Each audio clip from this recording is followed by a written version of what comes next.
So in this Visme tutorial video, I am going to be showing you guys how to create an infographic here on the Visme mobile application. So once you're into the Visme app on your phone or your iPad or whatever, make sure you go into the bottom right here and press on the blue circle with the plus icon inside of it.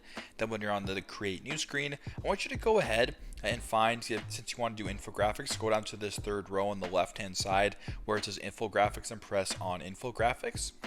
Then once you're on this screen, you can go ahead and actually select a template, or you can go with a blank template as well. So if you want to look at some of the statistical templates, the informational templates, there's a whole bunch of different ones here. A timeline template. So if you want to get creative, you can use one of these. Or if you just want to use a blank template, simply just press on the blank template.